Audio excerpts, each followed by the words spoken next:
Tupo kamili gado, tunazidi kuconnect doti, na hii hapa sasa ni episode ya 3 katika kitu kikali bonge la movie wanaita The Raven. Hii hapa sasa ya Home with the Family.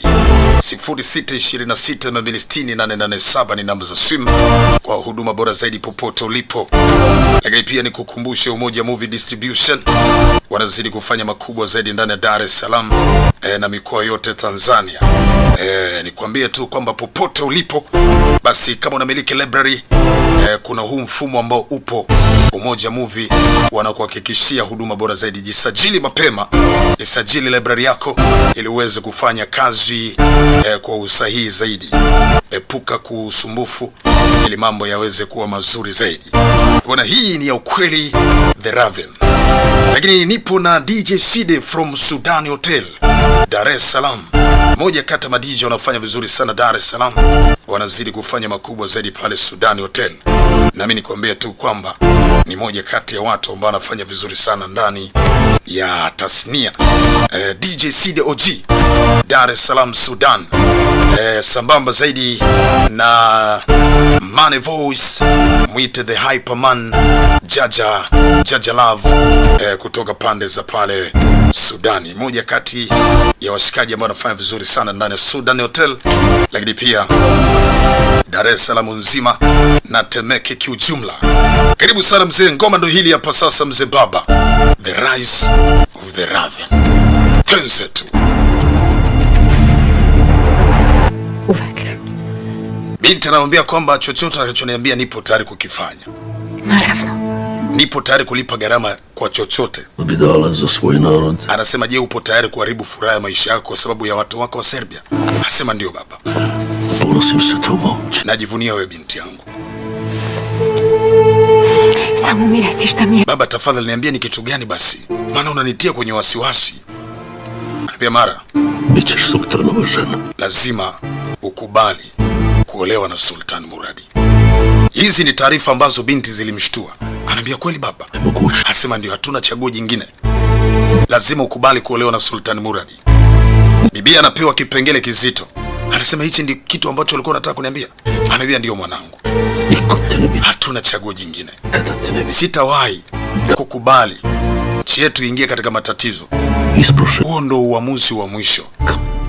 Waturuki hawataondoka bila wewe, na wewe ukikubali basi sisi tutakuwa salama kabisa.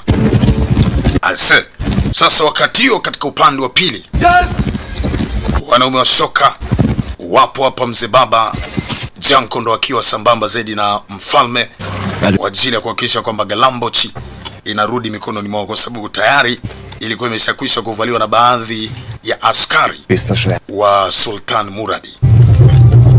Sasa mfalme anasema hatupaswi kurudi nyuma, ni kuhakikisha kwamba Galambochi inakwenda kuwa chini yao. 1428. Sasa Hayundi ama ukipenda muite Janko akiwa sambamba zaidi ya mfalme wa Hungaria wanahakikisha kwamba Galambochi inakuwa chini yao tena kwa mara nyingine. Wapo wanajeshi wa kutosha wa Sultan Muradi kutoka Ottoman, lakini mzee si mchezo. Cheki mambo bwana, ni panga mzee bwana. Wacha Janko bwana we, yani kitendo cha dakika kadhaa bwana, walifanya kitu ambacho sio cha kawaida, wakiwa wanajua tayari wamemaliza kazi imeisha, lakini walishangaa jeshi linaongezeka la kufa mtu. Yani jeshi limeongezeka la kufa mtu. Yedede, hakuna kurudi nyuma.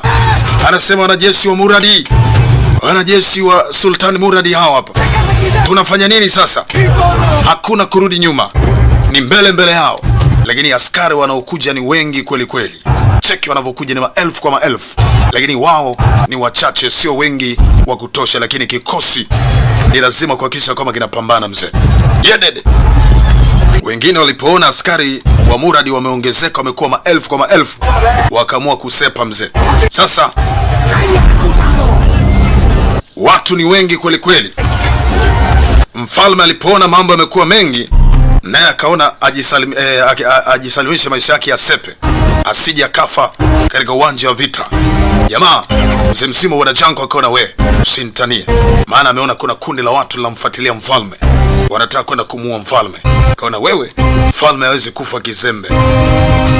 Janko akapanda kwenye farasi mzee. Mfalme anakimbia, hapo nyuma anakuja wanajeshi wa jeshi la Sultan Muradi. Sasa Janko akaamua kuunga mzee baba kumsaidia mfalme. Yupo hapo nyuma mzee na farasi ni moto moto mzee. Mfalme anakimbia, farasi akaunga kwenye maji mzee baba. Aise bwana we, mfalme akapitiwa na moja kati ya wanajeshi. Sasa mzee baba na Janko naye akafika. Bwana we, upasi kumuua mfalme. Akamsaidia mfalme. Wezi amini, Janko amejitahidi akamsaidia mfalme. Mfalme almanusura angeuawa. Nakwambia wachache hao, lakini shughuli yao si ya kitoto mzee. Hilo ni jeshi lokomaa, jeshi la maana la watu wa Hungaria. Wanahakikisha kwamba Galamboch inabaki mikononi mwao.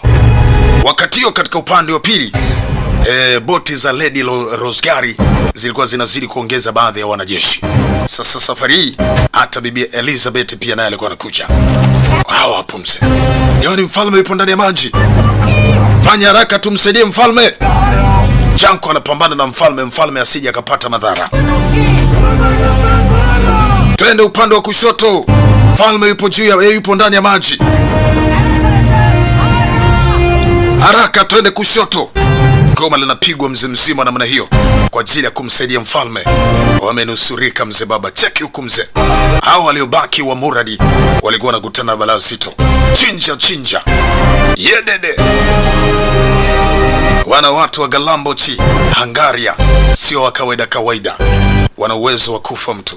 Basi mfalme kwa kushirikiana Janko kwa kushirikiana na baadhi ya watu hawa wakasaidika kuweza kumsaidia mfalme.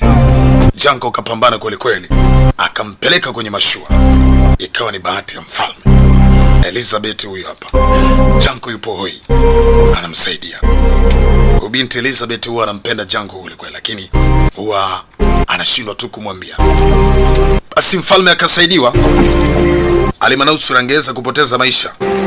Isingelikuwa Janko sijui ingekuwaje. Basi wakamsaidia mfalme na mambo yakawa yamekwenda vizuri. Askari wengi sana wameuawa. Sultani Muradi hakika kweli jeshi lake jingi limeuawa. Sasa wakati katika upande wa pili, anasema ni bwana wa mabwana, mfalme wa wafalme, bwana wa uzima na mauti, mfalme wa amini na makafiri, mfalme wa mashariki na magharibi, kimbilio la wabaya wote wa ulimwengu, sauti inenayo juu ya dunia nzima, kivuli cha Mungu. Kivuli cha Mungu. Anasema huyu ni mtukufu Sultan Muradi. Tunaweza kumuita majina yote duniani kwa sababu anastahili. Anasema ni lazima tumpigie magoti chini tumsujudie. Kwa nini tumsujudie? Wakati yeye amekuwa akichinja marafiki zetu na ndugu zetu. Kwa nini tumsujudie? Akamwambia sikiliza, atawaua ninyi nyote. Lazima mpige magoti chini kumsujudia. Grigori, Stefan, naomba fanyeni hivyo. Pigeni magoti chini mumsujudie. La sivyo itakuwa ni balaa zito. Binti yupo pale. Babake akamfuata. Mzee Bragovich. Unasubiri nini sasa?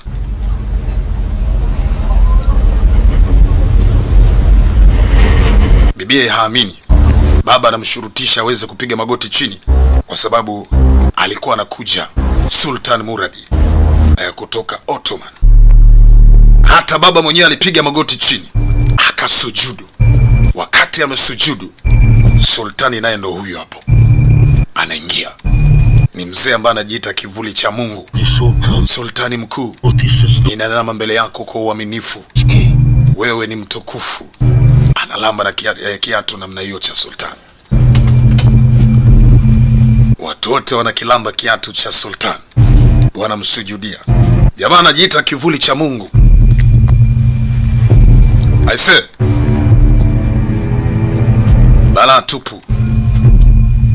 Ni baba wa wafalme wote, ni baba wa mashariki magharibi, ni baba wa kusi na kaskazini, ni baba wa yani ni baba wa kila kitu. Anajiita kivuli cha Mungu. Sasa akafika karibu na bibie Mara, akamuinua kichwa chake namna hii.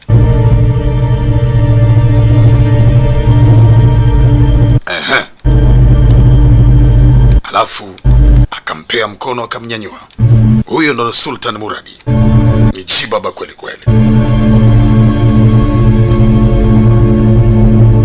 Jamaa akamcheki binti. Çok güzelsin. You are so beautiful. Wewe ni mrembo. Ghafla jopo lake nalo ndo linaingia. Jopo la Sultan Muradi wa Ottoman.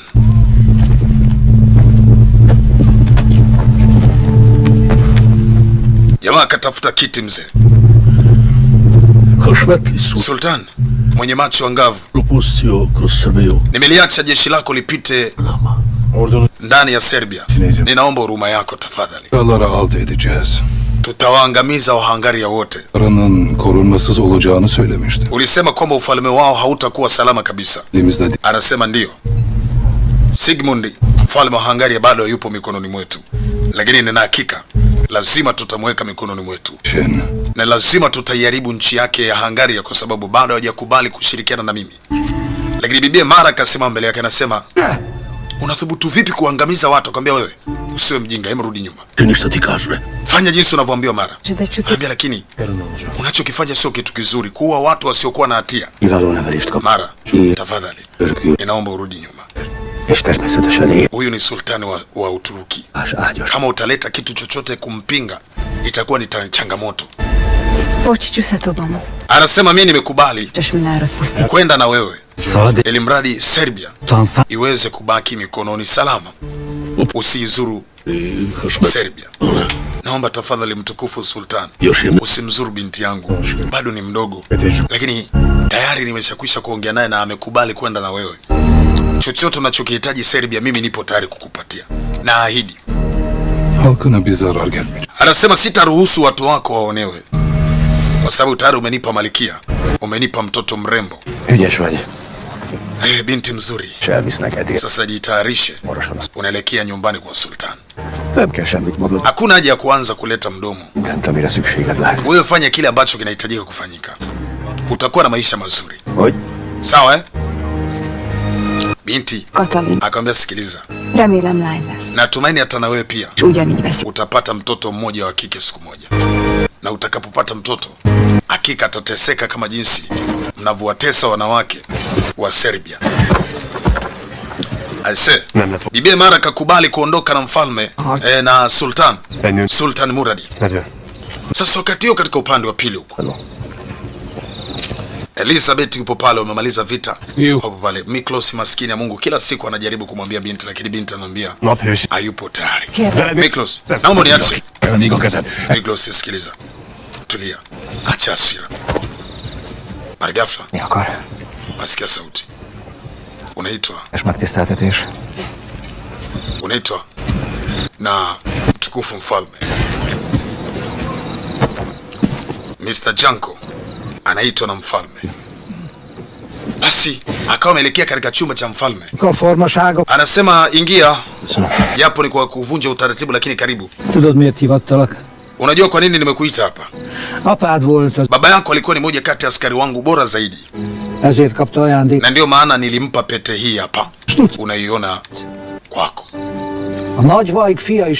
Aliwahi kuokoa maisha yangu huko nyuma, lakini kile alichokifanya baba yako miaka ya nyuma, na wewe mwanae pia umefanya hivyo hivyo. Sasa niambie, unataka zawadi gani? Anasema mheshimiwa mfalme, ukupaswa kuwakimbia Waturuki. Tunapaswa kupambana na Waturuki mpaka mwisho. Hatuwezi kuwakimbia. Anasema sikuweza kwa sababu niliona jeshi limeongezeka. Akamwambia sasa sikiliza. Hatutaogopa Waturuki. Tutapambana nao. Hawataweza kututoa katika nchi ambayo tumezaliwa. Twende wapi? Tukimbilie wapi? Wakati ndo nchi mama, ndo motherland.